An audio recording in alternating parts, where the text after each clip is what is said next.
ሰላም እንዴት ናችሁ? የስቢዶብስ ፋሚሊ ዛሬ ደግሞ የምንሰራው ከግሬድ 12 ጄኔቲክስ ላይ የወጡ የኢንትራንስ ኤግዛም ጥያቄዎች ናቸው።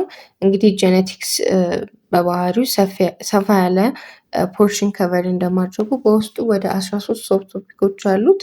ስለዚህ እነዚህን ሰብ ቶፒኮች ደግሞ ከፋፍዬ በፓርት የማቀርብላችሁ ይሆናል። ሌላ ጊዜ እንደምሰራው ከዛ ዩኒት የወጡ ሙሉን ብቻ ሳይሆን በእያንዳንዱ ሰብ ቶፒክ ብሬክዳውን እያደረኩኝ የምሰራላችሁ ይሆናል። ዛሬ የምናየው ከ4.1 እና ከ4.2 የወጡትን ነው። መጀመሪያ 4.1 የሚለው ዘ ጄኔቲክ ማቴሪያል የሚለው ነው።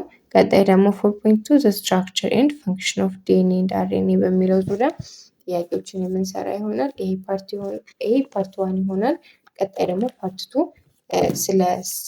ስለ ፕሮሰስ ኦፍ ሴል ዲቪዥን የሚለውን የምናይ ይሆናል ማለት ነው። ወደ መጀመሪያው ጥያቄ ስንገባ የመጀመሪያው ጥያቄ የወጣው ከ2017 እና ከ2012 ነው። ስለ 4.1 ጄኔቲክስ ማቴሪያል ከሚለው ማለት ነው። የመጀመሪያው all of the following features define a chromosome except A contain hundreds to thousands of genes, B made up of DNA and protein, C functional unit of inheritance, D exist in pairs in diploid organism። እንግዲህ ጥያቄያችን ምንድን ነው የሚለን? ሁሉም የሚያወሩት ስለ ክሮሞዞም ፊቸር ነው፣ ነገር ግን አንዱ አይደለም ነው የሚለን። እንግዲህ ለማስታወስ ያህል ክሮሞዞም ምንድን ነው አለ። ክሮሞዞም ማለት ትሬድ ላይክ ስትራክቸር ያላቸው ሆነው ልክ እንደ ክር መሳይ አይነት ስትራክቸር ያላቸው ሆነው ከፕሮቲን የተሰሩ ናቸው። እነዚህ ፕሮቲን ደግሞ ሂስተን እና ዲኤንኤ ከሚባሉ የተሰሩ ናቸው። በዋነኝነት ደግሞ ስራቸው እነዚህ ሴፍሊ በሆነ ወይ ጄኔቲክ ማቴሪያሎችን ከአንዱ ኦርጋኒዝም ወደ አንዱ ኦርጋኒዝም ማለት ከአንድ ጄኔሬሽን ወደ አንድ ጄኔሬሽን ለማስተላለፍ የምንጠቀምባቸው ናቸው። ላይክ ክሮሞዞምን ልክ እንደ ቡክ አድርገን መውሰድ እንችላለን። ቡኩ ራሱ ክሮሞዞም ይሆናል። ያ ማለት ብሉፕሪንቱ ማለት ነው። ቡኩን ስንከፍተው ደግሞ የተለያዩ ቶፒኮች አሉ። እነዛ ቶፒኮች ደግሞ ዲኤንኤ ብለን ብንወስዳቸው በዲኤንኤ ውስጥ ያሉት ደግሞ ላይክ ቶፒኩን ከከፈትን በኋላ የምናነባቸው ሌተሮች ይኖራሉ። ያ ማለት ጽሁፎች። እነዚህ ጽሁፎች ደግሞ እንደ ጂን አድርገን ብንወስዳቸው ጂን የምንላቸው ስፔሲፊክ የሆነ ካራክተሪስቲክን ዲተርማይን የሚያደርጉ ናቸው። ማለት ፈንክሽናል ዩኒት ኦፍ ኢንሄሪታንስ ናቸው። ለምሳሌ ስለ አይን ከሆነ፣ ስለ አፍንጫ ከሆነ፣ ስለ ቆዳ ከለር ከሆነ እነዛን በሙሉ ስፔሲፊክ ትሪቶችን ኢንሄሪት የሚያደርጉ ናቸው ማለት ነው። አሁን ጥያቄያችን የሚለው ምንድን ነው? ስለ ክሮሞዞም የማይገልጽ የትኛው ነው? በዚህ መሰረት ምንድን ነው የሚሆነው መልሳችን? ሲ ፈንክሽናል ዩኒት ኦፍ ኢንሄሪታንስ። እንዳልኳችሁ ክሮሞዞም በዋነኝነት ሴፍ በሆነ ወይ ጄኔቲክ ማቴሪያል እንዲተላለፍ ማድረግ ነው። ግን ፈንክሽናል ዩኒቱ የሚሆነው ጂን ነው። ስለዚህ መልሳችን ሲ ይሆናል ማለት ነው። ከዚህ ጥያቄ ማወቅ ያለብን ኪተር ምንድን ነው? ጂን ማለት በስፔሲፊክ ፈንክሽናል ዩኒት ኦፍ ኢንሄሪታንስ ዛት ኮድስ ፎር ፕሮቲን ማለት ነው። ለፕሮቲን እንዲሰራ ኮድ የሚያደርግ ማለት ነው። ሁለተኛው ጥያቄ ደግሞ which one of the following statement is true about the chromosome? it is እንግዲህ ይሄ ከ2012 የመጣ ጥያቄ ነው። ስለ ክሮሞዞም ልክ የሆነው የትኛው ነው? A divided into two equal sections by the centromere, B made up of DNA which is tightly coiled many times and around histone, C clearly visible in the nucleus when the cell is not dividing, D loosely organized throughout the nucleus when the cell is dividing. ትክክለኛውን ስለ ክሮሞዞም የሚገልጸው ምንድን ነው ያለን? እንግዲህ መጀመሪያው ጥያቄ ላይ እንዳወራነው ነው የክሮሞዞም ምንነት። አሁን ኤም ብናይ ዲቫይድ ኢንቱ ቱ ኢኳል ሴክሽን ባይ ሴንትሮመር። ሲጀመር ሴንትሮመር ሁለቱን ሴክሽኖች አታች የሚያደርግ ነው፣ ሁለቱን አያይዞ የሚይዝ ነው። ስለዚህ ዲቫይድ አያደርጋቸውም። ሲንስናይ ክሊርሊ ቪዚብል ኢን ዘ ኒውክሊየስ ዌን ዘ ሴል ኢዝ ናት ዲቫይዲንግ። ሲጀመር ክሮሞዞሞች ዴንስ ሆነው የሚታዩት ምን ላይ ሲሆን ነው? ሴሉ ዲቫይድ በሚያደርግበት ታይም ነው። ዲም የሚለው እንደዛ ነው። ሲና ዲ ክሮሞዞም አይገልጹም። ምክንያቱም ክሮሞዞም አፒር የሚሆነው ወይም ደግሞ ቪዚብል የሚሆነው በሴል ዲቪዥን ጊዜ ስለሆነ መልሳችን የሚሆነው ቢ ሜድ አፕ ኦፍ ዲኤንኤ which is tightly coiled ሜኒ ታይምስ አራውንድ ሂስተን ይሆናል ማለት ነው። ሶ ከዚህ ጥያቄ ማወቅ ያለብን ተርም ሂስተን ነው። ሂስተን የምንለው ፕሮቲን ነው that act the structural poles of her DNA to tightly coil around። እንግዲህ ሂስተን የምንለው የፕሮቲን አይነት ሲሆን ይሄ ምንድነው አክት የሚያደርገው ዲኤንኤው አንዋይንድ እንዳይሆን ወይም ደግሞ እንዳይፈታ በደንብ ታይሊ ጥቅልል አድርጎ የሚይዘው ነው። ሶ ይሄንን መረዳት ይኖርብናል። ሌላኛው ከ4.2 ስትራክቸር ኤንድ ፈንክሽን ኦፍ ዲኤንኤ ኤንድ አርኤንኤ ከሚለው የወጣ ጥያቄ ነው። ይሄ ጥያቄ ሶስተኛው ጥያቄ ደግሞ ምንድነው የሚለን which structural and functional differences observed between DNA and RNA? ይሄ ከ2017 የመጣ ጥያቄ ነው። A. Both DNA and RNA have the same nitrogenous base but differ in pentose sugar. B. RNA produce DNA through the process of transcription. C. DNA is a very stable molecule while RNA is degraded quickly. D. RNA stores the genetic material while DNA is involved in protein synthesis። እንግዲህ በዋነኝነት ስለ አርኤንኤ እና ዲኤንኤ ልዩነት ምንድን ነው የሚለን። ስለዚህ መጀመሪያም አርኤንኤ ምንድን ነው? አርኤንኤ ማለት ዲኦክሲ ራይቦስ ኒውክሊክ አሲድ ነው አይደለ? ዲኦክሲ ኒውክሊክ አሲድ ነው። አርኤንኤ ደግሞ ራይቦስ ኒውክሊክ አሲድ ነው አይደለ? ስለዚህ እነዚህን ሁለቱን ዲፈር ስናደርገው አንደኛ በሹገር አይነታቸው ዲኤንኤ የያዘው ሹገር መጠን ፔንቶስ ነው፣ ያ ማለት 5 ነው። አርኤንኤ ደግሞ 4 ነው። በሞለኪል ስቴብልነታቸውን በምናይበት ጊዜ ዲኤንኤ ሞር ስቴብል ነው፣ አርኤንኤ ደግሞ ለስ ስቴብል ነው። እንዲሁም ደግሞ ፐርፐዙን በምናይበት ጊዜ ዲኤንኤ ጄኔቲክ ማቴሪያልን ነው ስቶር የሚያደርገው፣ አርኤንኤ ደግሞ ፕሮቲንን ነው ሴንቲሳይዝ የሚያደርገው። ኢቭን ቦታቸውን በምናይበት ጊዜ ዲኤንኤ የሚገኘው ምን ውስጥ ነው? ኒኩለስ ውስጥ ነው። አርኤንኤ ደግሞ የሚገኘው ምንድነው? ሳይቶፕላዝም ውስጥ፣ ስፔሲፊካሊ ደግሞ ራይቦዞም ውስጥ በዩካሪዮቲክ ሴሎች ጊዜ። እንግዲህ በኋላ ላይ በፓርት 2 የምንቀጥለው ሴክሽን ላይ እዛ ላይ በደንብ እናነሳዋለን። ኢቭን ትራንስክሪፕሽን እና ትራንስሌሽን ላይ ዩካሪዮቲክ እና ፕሮካሪዮቲክ ላይ ሲሆንም ዲፍረንት አለው። ስለዚህ እሱም በፓርት 2 የምናየው ይሆናል። ሶ እዚህ ጋር የሚገልጽልን በትክክል ልዩነቱን የሚገልጽልን ሲ ነው። ምክንያቱም ዲኤንኤ is very stable molecule while RNA is degraded quickly። ያ ማለት የሞለኪውሎቹ መጠን በጣም ስቴብል ስለሆኑ ዲኤንኤ ስቴብል ነው፣ አርኤንኤ ግን እንትን ነው ላይክ ለስ ስቴብል ነው። ስለዚህ መልሳችን ሲ ይሆናል ማለት ነው። አሁን ኤም በምናይበት ጊዜ ቦዝ ዲኤንኤ እና አርኤንኤ ዘሴም የሆነ ናይትሮጅን ቤዝ አላቸው ይላል። የላቸውም። ምክንያቱም አሁን ዲኤንኤ ላይ ቲያሚን አለ፣ አርኤንኤ ላይ ደግሞ ዩራሲል አለ። ስለዚህ ናይትሮጅን ቤዛቸው የተለያየ ነው። ኢቭን በፔንቶስ ሹገር በሹገራቸውም ይለያያል። ዲኤንኤ ፔንቶስ ሹገር ነው፣ አርኤንኤ ደግሞ 4 ሹገር ነው ያለው ማለት ነው። ቢን ስናይ ደግሞ አርኤንኤ ፕሮዲውስ ዲኤንኤ through the process of transcription። ሲጀመር በትራንስክሪፕሽን አማካኝነት ፕሮዲውስ የሚደረገው ዲኤንኤ በመጠቀም ሜሴንጀር አርኤንኤን ከዲኤንኤ ፕሮሰስ ፕሮዲውስ የምናደርግበት ፕሮሰስ ነው። እሱም አይሆንም።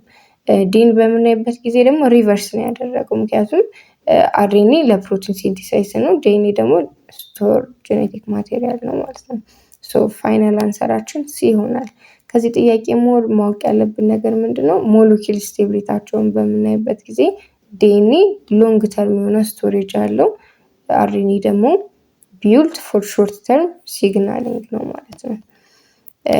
ወደ አራተኛው ጥያቄ ስንገባ አራተኛው ጥያቄ the nucleotide that build up the DNA molecule contain the following bases except። ይሄ ጥያቄ ከ2012 ነው። እንግዲህ የሚለን ኒውክሊዮታይድ የምንላቸው ቢልዲንግ ብሎክ ኦፍ ዲኤንኤ ናቸው። እነዚህ ኒውክሊዮታይዶች ደግሞ በዋነኝነት ምን ይይዛሉ? ሹገር፣ ፎስፌት እና እንዲሁም ደግሞ ናይትሮጅን ቤዝ የያዙ ናቸው። ሶ አሁን እየጠየቀን ያለው ስለ ናይትሮጅን ቤዝ ነው። ስለዚህ ዲኤንኤ ውስጥ ያሉ እንግዲህ ሁሉም ዲኤንኤ ውስጥ ያሉ ናይትሮጅን ቤዝ ናቸው፣ ግን አንዱ አይደለም ነው የሚለን። ሶ ይህንን ለማወቅ ደግሞ ኤ ሳይቶሲን፣ ቢ አዴኒን፣ ሲ ጉዋኒን፣ ዲ ዩራሲል ይላል። ስለዚህ ዲኤንኤ ውስጥ ያሉት ሳይቶሲን አለ፣ ጓኒን አለ፣ አዴኒን አለ፣ ቲያሚን አለ። የሌለው ዩራሲል ነው። መልሳችን ዲ ዩራሲል ይሆናል። ይህንን ፔራቸውን ለመያዝ የሚከብዳችሁ ካላችሁ ለምሳሌ ሳይቶሲን ከጓኒን ጋር ነው ፔር የሚያደርገው። ስለዚህ ካር ምን ውስጥ ይገኛል? ጋራጅ። ስለዚህ ካር ኢንጋራጅ ብላችሁ መያዝ ትችላላችሁ። ሌላኛው ደግሞ ቲያሚን ከአዴኒን ጋር ነው አይደለ? ስለዚህ አፕል ኢንትሪ። ስለዚህ ትሪ ውስጥ አፕል ይገኛል። ትሪ ምን ይዛል? አፕል ይዛል። ስለዚህ ትሪ አፕል ብላችሁ መያዝ ትችላላችሁ ማለት ነው። ስለዚህ እንደዚህ አድርጋችሁ መያዝ ትችላላችሁ። እነዚህ ሁለቱን ፔሮች ከያዛችሁ ዩራሲል አይጠፋባችሁም ከማጋ እንደሚሄድ ማለት ነው።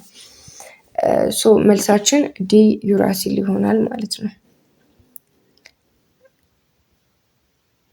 ሌላኛው አምስተኛው ጥያቄ if the known that the amount of DNA cell is 300 units and that adenine alone contributes 70 units of this, how many units go to the cytosine?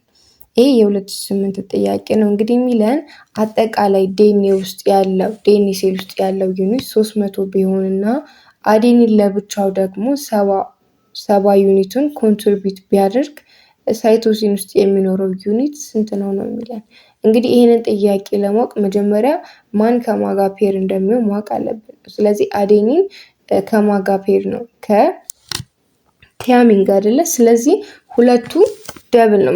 አዴኒን 70 ከሆነ ቲያሚንም 70 ነው፣ እኩል ነው የሚሆኑ። ስለዚህ 70 ሲደመር 70 ስንት ይሆናል? 140። ስለዚህ ያገኘነው 140 ከ300 ላይ እንቀንሰዋለን። ከ300 ላይ 140ን በምንቀንስበት ጊዜ 160 እናገኛለን። አሁን ስፔሲፊካሊ የተጠየቅነው ሳይቶሲን ነው። ስለዚህ ሳይቶሲን እና ጓኒን ደግሞ እኩል አማውንት ነው የሚኖራቸው። ስለዚህ እኩል ስለሆነ 160 ለ2 ስናካፍለው ስንት እናገኛለን? 80 እናገኛለን ማለት። ስለዚህ የሳይቶሲን ለብቻው 80 ይሆናል። ይሄንን ጥያቄ ለመስራት በመጀመሪያ አዴኒን ከተሰጠ ከአዴን ጋር የሚሄደው የቲያሚንም ጨምረን እንደምራለን። ያ ማለት 140 ይመጣልናል። ከዚያ ያገኘነውን 140 ደግሞ ከ300 ላይ እንቀንሳለን። ስናገኝ 160 ይመጣልናል። ስፔሲፊካሊ የሳይቶሲን ስለተጠየቅን ሳይቶሲን እና ጓኒን ደግሞ እኩል ስለሚሆኑ ስለዚህ ለሁለት እናካፍለዋለን። ያኔ 80 እናገኛለን። መልሳችን ዲ 80 ይሆናል ማለት ነው። ለዚህ ፓርት የመጨረሻው ጥያቄ ደግሞ 6ኛው ጥያቄ ነው። 6ኛው ጥያቄ የሚለው ዱሪንግ ዲኤንኤ ሪፕሊኬሽን፣ ይሄ ከ2014 የመጣ ጥያቄ ነው።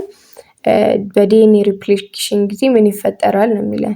ኤ the base sequence in the new DNA will be slightly changed from the parent DNA. B DNA polymerase assembles new nucleotide into a new strand.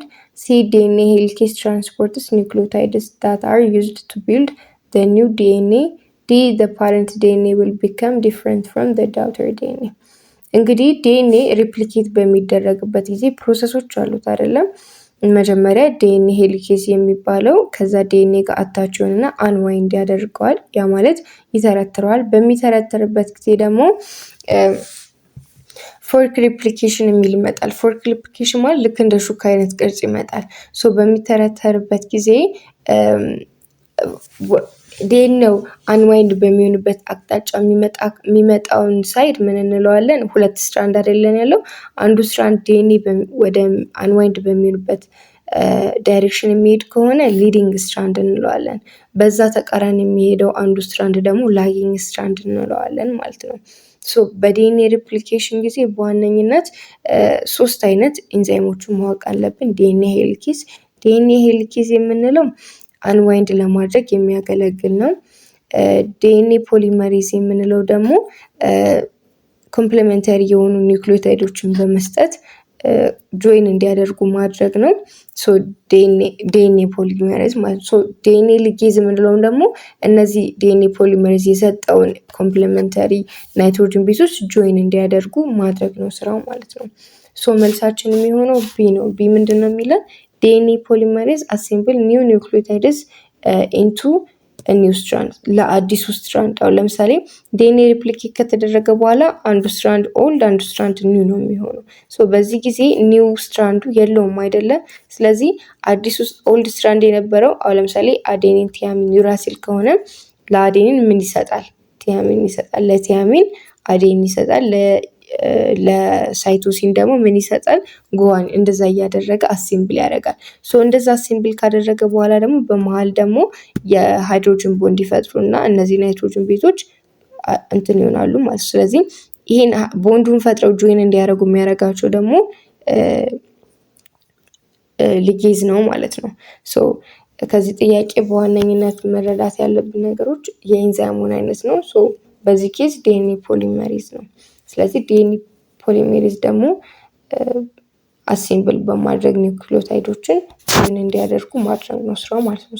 የመጨረሻ መልሳችን ቢ ዲኤንኤ ፖሊሜሬዝ አሴምብል ኒው ኒውክሊዮታይድስ ኢንቱ ኒው ስትራንድ ይሆናል ማለት ነው። ፓርት 1 ይሄንን ይመስላል። ፓርት 2 ደግሞ ይቀጥላል።